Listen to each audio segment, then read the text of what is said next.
Why The Irishman took 12 years to make.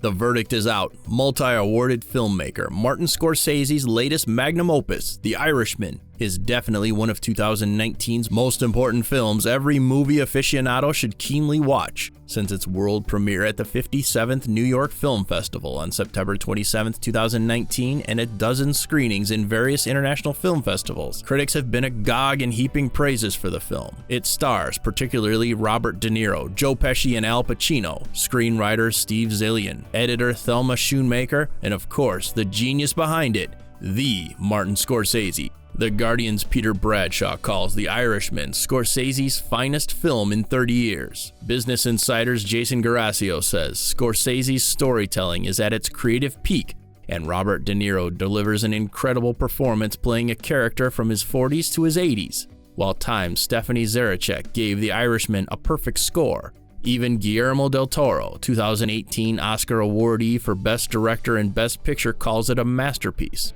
But just like Rome, a city that wasn't built in a day, The Irishman is a masterpiece that wasn't done overnight. The interesting truth is it took 12 years for the film to materialize and become what it is now.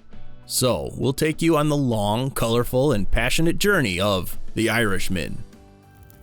2007 to 2009, the beginning. In 2004, a work of narrative nonfiction entitled I Hear You Paint Houses caught the interest of two-time Oscar awardee Robert De Niro after reading it. Written by former homicide prosecutor, investigator, and defense attorney Charles Brandt, the 77-page book chronicles the life of alleged mafia hitman Frank the Irishman Sheeran, who confesses the crimes he committed while working for the Buffalino crime family, and his involvement in the disappearance and death of his longtime friend and labor union leader Jimmy Hoffa. In effect, it was De Niro who got the project underway and shared his interest to Scorsese, with whom he'd worked with before in such classics as Taxi Driver, Raging Bull, and Goodfellas. The film started its development phase in 2007. Scorsese wanted to direct the book's film adaptation starring De Niro, Al Pacino, and Joe Pesci. Jane Rosenthal, De Niro's partner in Tribeca Productions film studio, recalls a conversation between then Paramount head Brad Gray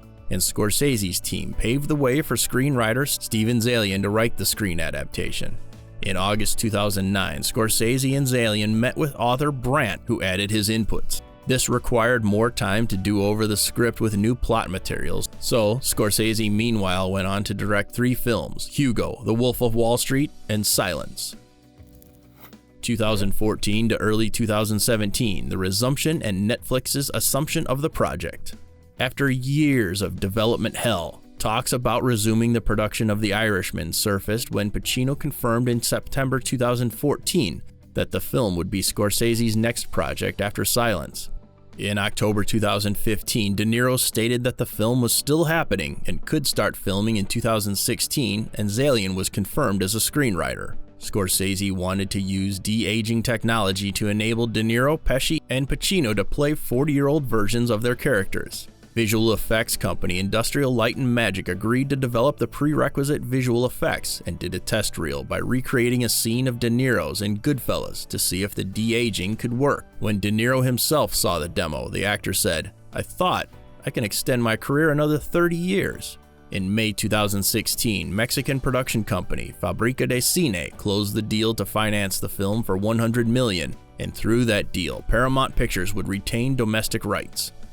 STX Entertainment bought the international distribution rights to the film for $50 million. When it seemed like all systems go for The Irishman's filming, a huge hitch arose in February 2017. Paramount Pictures dropped the film's domestic distribution rights after Fabrica de Cine announced it would not be financing the film due to its rising budget, primarily caused by the expensive visual effects. Then everyone was caught by surprise when Netflix came to the rescue. "We couldn't get the backing. There was no way for years," Scorsese said. Ultimately, that was Netflix CEO Ted Sarandos. Netflix assumed the financing with a budget of almost $160 million. Mid-2017 to 2018, the realization of a masterpiece. By July 2017, Pacino and Pesci officially joined the cast with an interesting side note. It took a reported 50 offers for the retired Pesci to finally say yes to the role of Russell Bufalino, the boss of the Northeast Pennsylvania crime family. I had to put you into this thing, or you would happen. De Niro played a big part in convincing Pesci, telling him, "We gotta do this. Who knows if there'll be anything after?" Scorsese now had his dream cast, De Niro as Frank the Irishman Sheeran, Hiya, Frank. This is Jimmy Hoffa. Pacino as Jimmy Hoffa, and Pesci as Bufalino. By September, the cast was completed, which includes reliable actors Harvey Keitel, Bobby Cannavale, Ray Romano, Anna Paquin, and more. Principal photography finally began on September 18, 2017 in New York City and in Long Island, and wrapped on March 5, 2018, for a total of 108 shooting days and in over 117 different locations. The final product is a 3.5-hour long visual feast with a total of 319 scenes, most of which was shot with an impressive de-aging technology. In August 2019, it was reported that the film's official cost was $159 million, making it one of Scorsese's most expensive films.